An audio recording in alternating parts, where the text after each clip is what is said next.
Cavalier faithful, welcome back on in with the Cavs encapsulated crew. We are back, Justin, Logan, and your host, Jeffrey. We have had a long Cavs offseason. It's felt like just a snail moving as slow as possible. There is NBA basketball right around the corner. Still a couple of weeks out, obviously. Football's the primary thing right now, but there's Cavs in the air. We have some movement. We have some jersey releases, and we're going to talk about it all. Logan, welcome back on in. Sure. You know I'm going to come to you first, and I want to hear your thoughts. The 3-year, $38 million contract extension for Isaac Okoro. First, welcome back on in. Second, what are your thoughts? It's good to be back. Missed you boys. Missed my Cavaliers. It's coming around the corner. I'll keep it brief with Isaac Okoro. I think the contract was right. I think the price is right. I don't think they overpaid, in my opinion. I just wonder where we go from here. We're getting close to that situation, or are we at the situation now where it's like, this is your team, good luck. But here, I mean, I'll say this. I reserve all judgment until the trade deadline. I'm going to play the Justin card right now, and I'm just going to reserve all judgment until the trade deadline because, you know, and also, why am I talking about trade deadline? We haven't even tipped off this season yet. I think it was a successful offseason for the Cavaliers in regards to keeping our core, Okoro included. As far as improving the roster, I think we're doing a lot of banking on things going into the season. A Mobley leap, Garland getting back to his all-star Gar self. And those things could happen. So, I'll leave that be. But Okoro, at the end of the day, I think is a valuable piece for the team. I do. I even gave him a lot of props last season. I think he took a big step up. I think he is, at the end of the day, if you have a 3-and-D player in the NBA, you have a spot in the NBA. And we're not going to talk about playoffs right now, Jeffrey. And I know you probably have thoughts on that and playoff production, and you are valid in those opinions. But looking at it as just a signing, I don't think it was an overpay. I maybe struggle with the idea of, did we need to retain him in some regard? I mean, do we like this Jalen Tyson kid? You know, we saw some things in Summer League where you think, gosh, he could probably do what Okoro does for the most part. That's Summer League. We haven't seen NBA professional basketball yet from him. And I think at the end of the day, they re-signed everybody, right, Jeffrey? Mobley's locked up. Mitchell's locked up. Allen's locked up. You might as well just lock up Okoro at this point. I think that's what the Cavaliers got to, is they were like, okay, we've already signed everybody else. Might as well bring everybody back. Let's see what this is at come February. Did we bank on the right things? Did things come into fruition? If not, then we get busy. Do I love the approach? No, because for me, I like sexy stuff. I like transactions. I like trades. I like free agency. This is just how we are as NBA fans. But I will say the Cavaliers did the right things. They just didn't do the maybe necessary things, if that's a fair take. Okay, a lot going on there. Interesting points, kind of up and down there.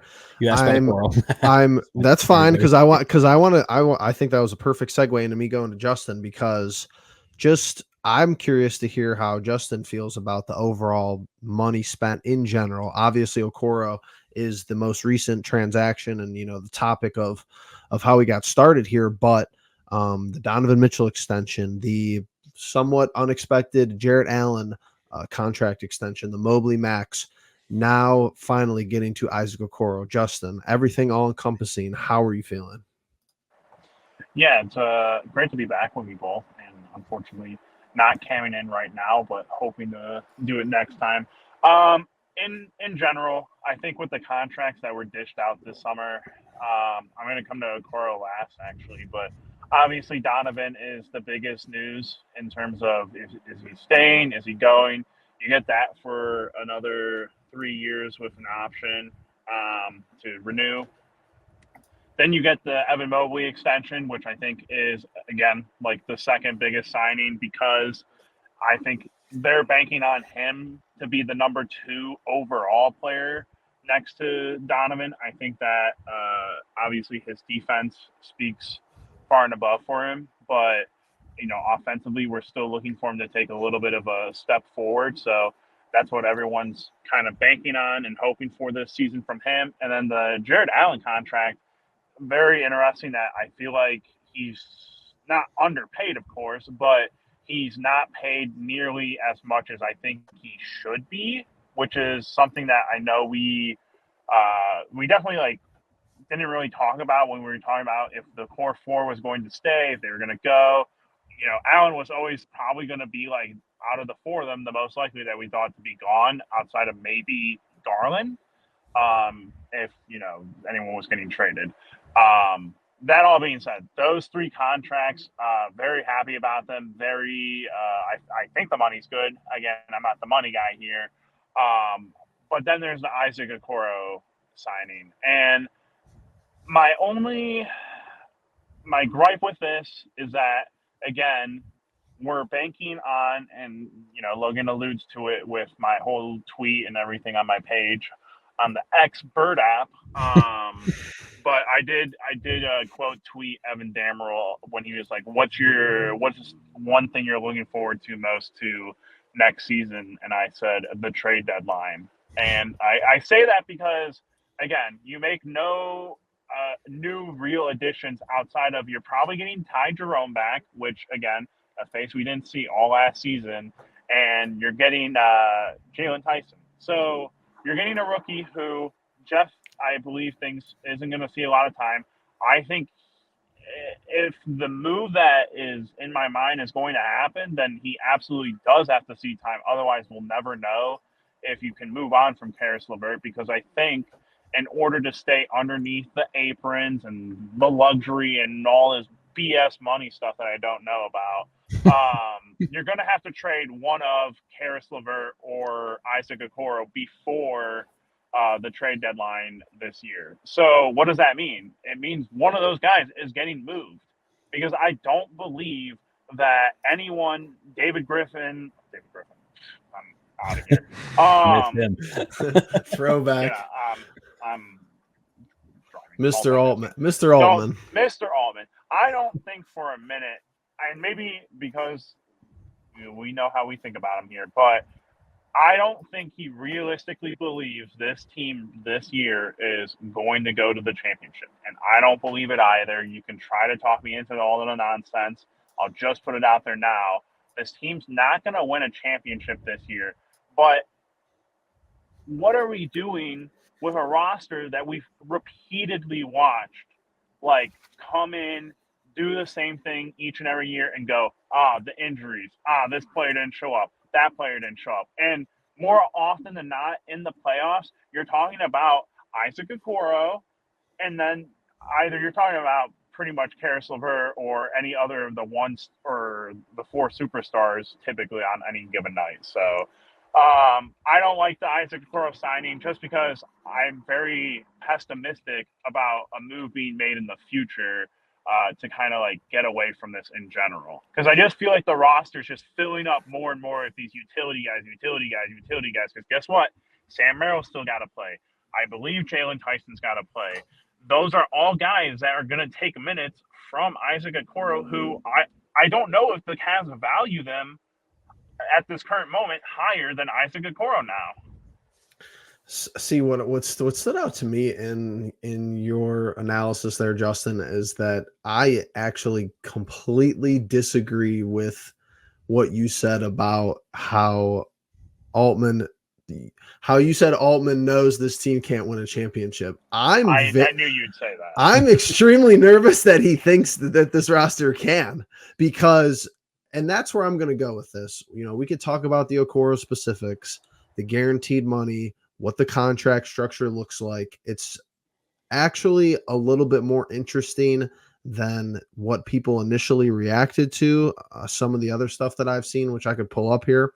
But with that being put aside, I truly fear that Kobe Altman has decided that this is the roster.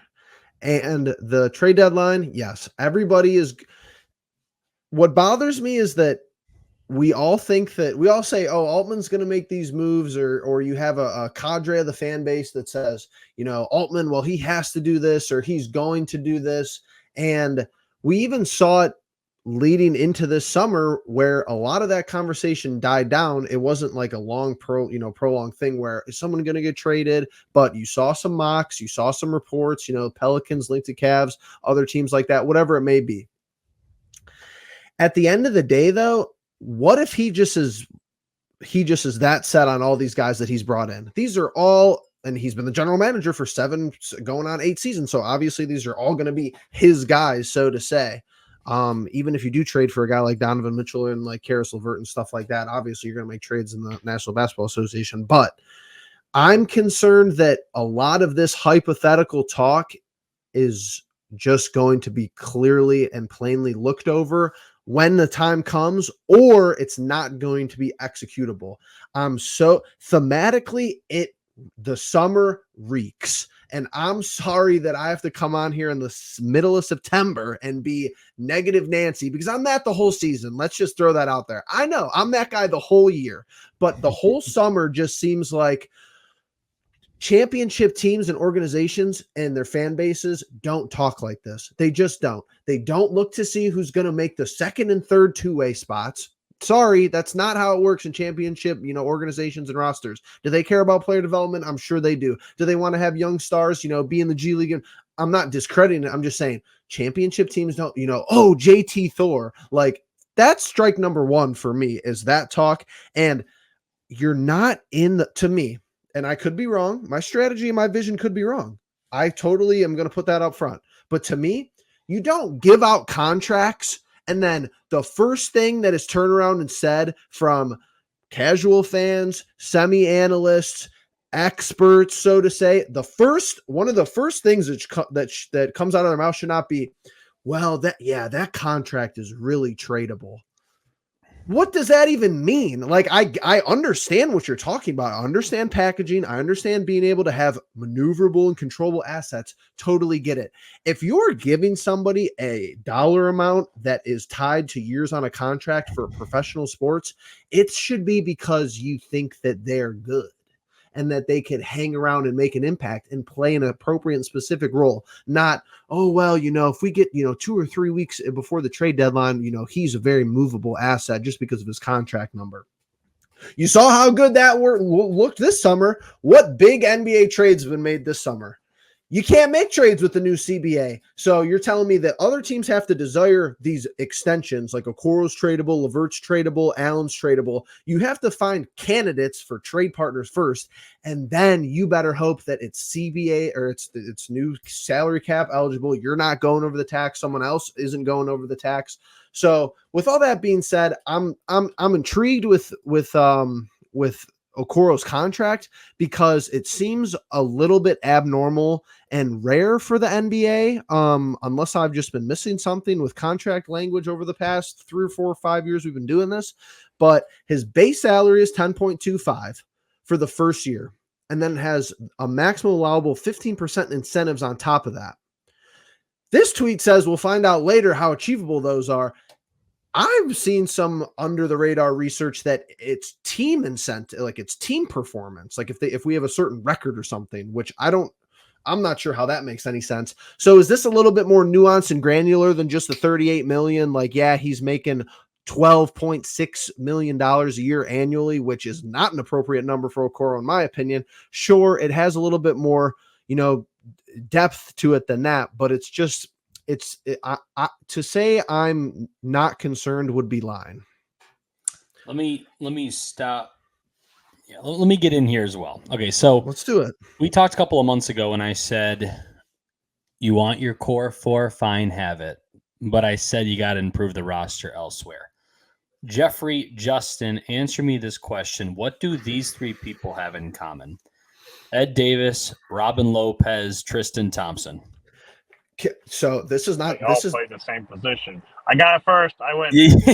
All right. So Justin did get. My point is these are 3 guys that Kobe Altman thought was enough. Yes. Yes. That's the correct my issue. I hate when people say, "Well, Mobley plays center too."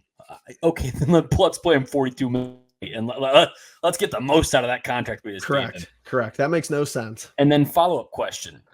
Danny Green, Marcus Morris Sr. What do these 2 guys have in common? Kobe Altman thought that was enough at the trade deadline to make us better. Or after the trade deadline, or he thought that those were appropriate leaders or experienced vets to bring into the fold. And these are my issues. This is why I'm overall positive, because I'm like, okay, cool. Pick up the core four. The focus was on the core four. That's what we're running with. That's fine. I do think that can work out, but you gotta have the complementary pieces around. I do believe that Garland's going to come around a little bit. I don't know if we'll see all-star Gar, but at least I could see clean basketball would be fantastic. A 40% three-point shooter would be fantastic. Evan Mobley extending the range. We've talked about it for 3 years now. That would be fantastic. And if that all comes together, great, fine, dandy, we're awesome, core four. But everybody else, Max Strus Max Strus was good last season. Don't get me wrong. I like Max Strus. But it's like, okay, you have Max Strus, and after that, it gets a little, yeah. And you have Max Strus, and you have Max Strus 4-4. Max is out of position. Go ahead. Max is out of position, by the way. Like that's another thing. Like small forward. I hear you with he was our best role player, and I clearly agree with you, even if you want to call a starter a role player, I guess. But as far as just outside of the four, because it's always four and everybody else, but it's like we had him out of position last year, so that's a detriment in my opinion as well. Yeah, so I'm not sitting here and saying Kobe hasn't made moves. The man brought Donovan Mitchell to Cleveland, so be it. Great, he made a move for Max Strus, and I overall like that move. Karis LeVert at the time, I'm not going to be some hypocrite here. I liked the move. You two didn't like the move and told me to shut up very often. I've defended LeVert for about a year and a half. But at the time, it was a necessary move. Colin Sexton was down. We need another ball handler. Garland can do it himself. I do believe that Kobe's done that, right? But the issue I'm still sitting on is since Donovan, I think we have become less aggressive. And I would have thought when you go out and get a guy like Donovan Mitchell and you pair him with Garland, you pair him with Allen, you pair him with Mobley, I figured you'd get even more aggressive. I thought you'd take that next step. Bringing back Tristan Thompson doesn't do it for me. It's a cheap pop. I mean, whatever. Tristan Thompson, Cavalier legend, love him forever, champion, whatever, blah, blah. But the fact of the matter is that's not getting it done. That's not getting it out of the second round. That's not getting you to the Eastern Conference Finals and then bigger aspirations like the NBA Finals. There has to be more. So for me, core four locked up, good. Good job, Kobe Allman. I'm not mad at it. I've let that go. Core four is fine. I just really thought we'd see something else. And like Jeffrey pointed out, trading is tough these days. It's not easy. Free agents, we can sit here and look at Twitter and say, oh, there's mutual interest between these two guys. Okay, they probably has mutual interest in 29 other teams too. So, you can't get yourself too caught up in the rumor mill and think, why didn't the Cavs do that? Because there's probably a good reason that they didn't. But like Jeffrey said, the concerning part is Kobe Altman happy with this roster? That's why I choose reserve judgment and see where we are midway through the season. Honestly, my only two cents Go for the Kobe and the whole roster thing is there's always the double-edged sword of if we perform well and up until the deadline we're performing well, you're not going to see a move. That's always Kobe's thing. That's what you saw. That's what you saw last year. Yep. And even if you are playing poorly, what are you giving up and what are you getting back in return is a big deal at the deadline, because if you're not getting Ananobi's or everyone else who was dished at the trade deadline this year, which again I think it was one of the better trade deadlines of the NBA, it's not really one of those things that like we're talking about. We've had Karis LeVert on the roster on the trade block for forever. He's always been available, I believe. I just believe that. Isaac Okoro, I don't think anyone wanted him this summer. So what makes me think that anyone's going to want him in January or February unless he's a package piece with Karis, which fine. That's fine, whatever. And then, what in the off chance, and this is my just like one thing is like, what if they somehow manage to offload Niang's contract with one of those two somehow? Like that would, if Kobe did that, I'd never slander the man again. But unfortunately, the man's never worked magic quite like that outside of, again, like we've all at least credited him for is the Donovan trade. So that's my 2 cents on it. It's just like you have to look at these types of players too if you're thinking about trades before we go to the next little thing I want to talk about. But it's like what semi-contender, like near contender is going out in the deadline and being like, oh yeah, we need like a defensive specialist, or like, oh yeah, and this is no slight to Jared Allen, be like, oh yeah, we need like a a 5 who's like a traditional 5 to make a playoff run. That's more realistic than being like, oh, we need an Isaac Okoro to really, take care of this roster, really clean this roster up. But we'll have discussions about that all year. Plenty of time to talk about that. I want to get some reactions here, just really, really quickly. 2 sets of reactions actually. I'm going to show you a ranking list, and then we're going to talk about the new jerseys that did seem to leak today. Logan, to you first. This is a CBS Sports top 30 coaches in the NBA. I saw this come across my feed, I think, yesterday. If you take a look, we have Kenny Atkinson at 21, Doc Rivers, interestingly enough, right behind him, and then our old buddy JB Bickerstaff at 23. What's your reaction to this? At first, I think you might have seen my face. At first, I was like, come on, Kenny's not that low. But I have to keep in mind, he is just getting back into the head coaching role. It's kind of hard to rank him quite yet. Whatever the heck I'm trying to say. I just don't know if he's better than anybody. Mind. But look at the guys above him, right? I mean, you have Malone, championship coach, Popovich, championship coach. Quinn Snyder has been a good coach for Utah. Struggling a little bit with Atlanta, I'll give you that. Taylor Jenkins, I think, is a little bit underrated there. Jason Kidd got the Mavericks to the finals last year, and he's at 18.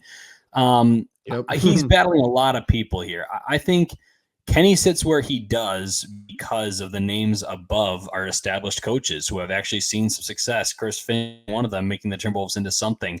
Mike Budenholzer with the Suns, though, it's like, wait, was Bud the coach last year?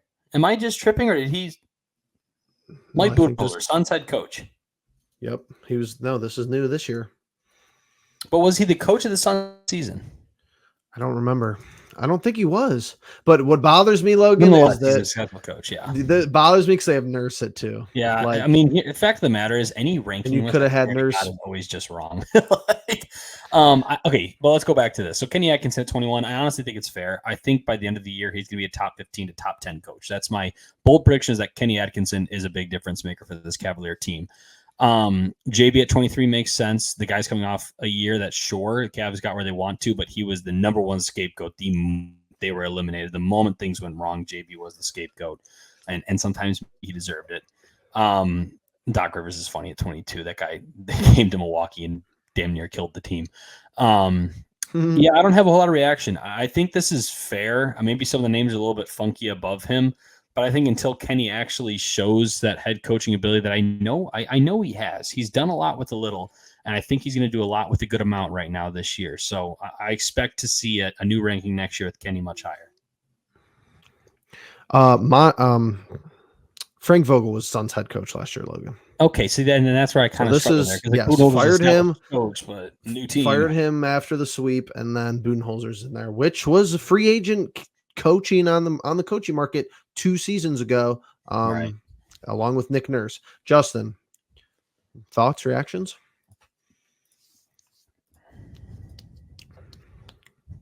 He's speechless. We've left him speechless. I don't know. It's just my thing. It's just, I think that's kind of just like a little troll graphic, honestly, because it's CBS though. It's not like it's CBS is, I would say, somewhat objective. It doesn't really say in this tweet who. Spoelstra Heat coach is interesting to me. I think Spoelstra's a great coach, but I'm just kind of confused why he's just undoubtedly number 1. Spoelstra at 1 and Kerr at 4 is a little weird. And Carlisle at 3, like whose decision was that to put Carlisle? Pacers are pretty good last year. I could give them a little credit. They are, but Rick Carlisle, I don't know. I'm not too sold on Rick Carlisle. Justin. Yes, hello. sir. Sorry about that. JB is ranked 23 out of 30 for that coaching ranking. Atkinson at 21. Any thoughts? Yeah, I'll be honest. I mean, I'm in like kind of disbelief for how this was conducted, because in what world, and this is just me like trying to be a little bit fair, in what world does JB go behind a guy that was just an assistant coach and has never made it to the second round? That's kind of fair. That's kind of a fair point. Like that's my only thing. And like, again, like a Doc Rivers, like is he great right now? No, but is again a guy that's been an assistant coach.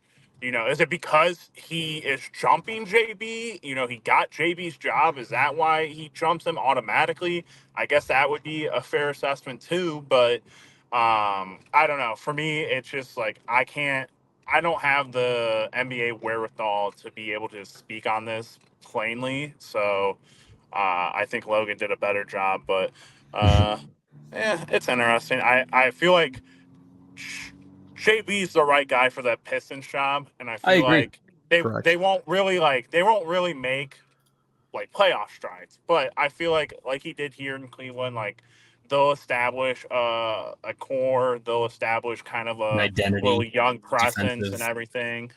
Yeah. But yeah, so Interesting. We'll see how it shakes out. I mean, I think he's got a lot to prove. That's a good point. He probably could be ranked lower.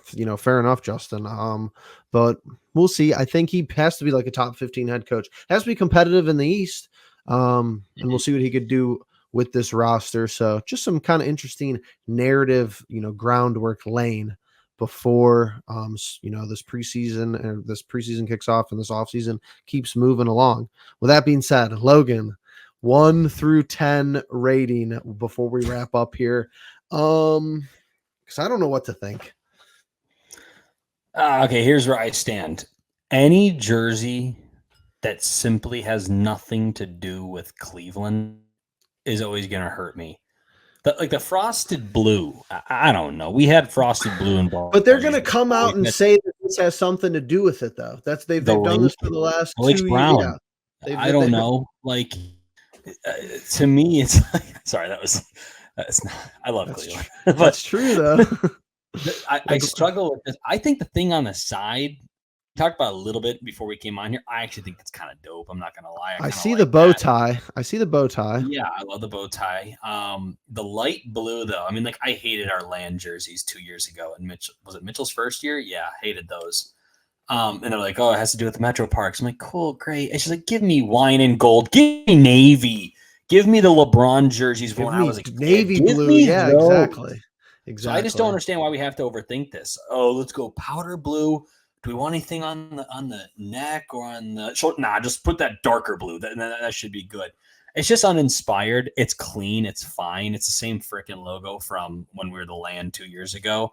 I like the side. I mean, our land jerseys last year weren't bad. I actually liked those quite a bit. I just feel like it doesn't fit Cleveland. 1 through 10, I'll give it like a 6. It's clean, but it's not Cleveland to me. I gotta find Portland jerseys because I swear we just ripped off Portland's font. I guess it isn't the same font. Justin, honorary merch guy. What'd you say, Logan? 6? Guy. 6 are you giving it better than a 6, Justin? Nah, this is a 4. Oh, 4. The sides are the best part. I love the sides because it adds something. Let me just tell you, if the NBA could just do one smart thing with the flipping jersey, so I don't get us censored on here. If they could just look back at like these 3 jerseys, take aspects of these 3 jerseys and combine them. So take the sides of the blue, take the lettering of the red, and take the coloring of the white and gold, and that's a great idea. And combine that. Bada boom! I'm buying that jersey. That's a 10 out of 10. See this? So this is what bothers me. The inside of the font on the land. Yep, that sucks. No font from the land one. Not the font of Portland's like words. Now I see it, Jeffrey. But their logo, it looks just like their logo. Why does it look just like that? A jersey too with that. I know exactly what you're talking about. I can't find it. I'd have to look at more extensive. Take Cleveland away. 4 and a 6. What about this screams Cavaliers? What if anything says anything about the Cavaliers of this jersey?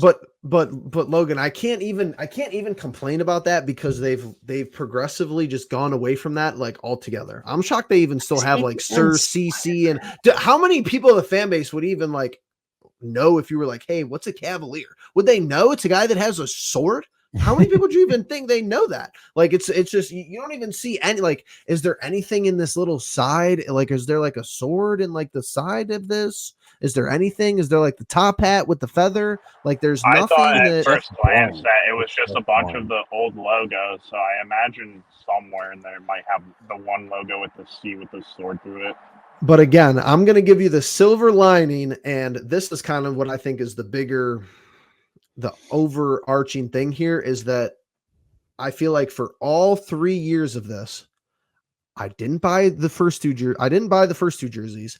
I will most likely not be buying this. I'm giving it like a flat 5. It'll probably look good on TV, I'm not going to lie, and it might look interesting because it's not a color we have. That's also the number does go a long way when you see the number on it. Correct. And how it looks with shorts and stuff like that and how players kind of style it. But the secondary level of merch is going to be so hot for this. The light blue hoodies and the hats, and that's how all of them have been. I bought the first jersey. I bought the hoodie part of that line. It's one of my favorite hoodies. I don't think I picked up any merch from the middle one, but I'm definitely the light blue. But again, hopefully it's the last year for the land. Why can't you put Cleveland on stuff? It's not like Cleveland is an aesthetic, to me at least, maybe biased. Cleveland is like an aesthetically pleasing looking word. That might be weird and that might not make sense, but it's not like an ugly word to me. Like it feels kind of symmetrical, and I don't know. It's exactly like the Browns jersey. Why they went back to it for the Browns jerseys.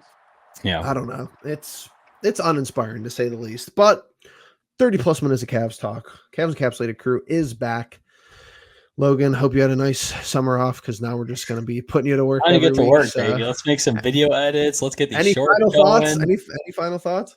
I'm excited. I'm excited for the Cavaliers. I think the main thing about all of it is we're running it back with a new coach. So maybe someone like me can eat my words or can be like, I told you, when it comes to JB Bickerstaff or comes to Kenny Atkinson, does this team look different? Is it the same exact team, but does it feel different? Is there actual real championship aspirations? I think that does start with Kenny Atkinson.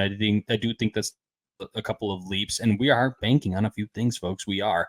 Mobley and Garland. There are the two at the very top of it all. George Niang to make a 3 and lose 25 pounds.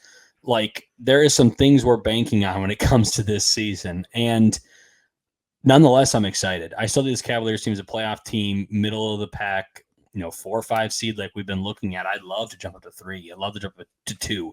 We're not going to catch 1, I don't think, but Kenny Atkinson, I think, can give us a refreshing look. The guy has a good motion offense. We can't have this stand still and watch Donovan. Everybody had the Twitter memes last year of Jay Bickerstaff saying, run Donovan ISO. Like that was about it at many points in this last 2 seasons, really.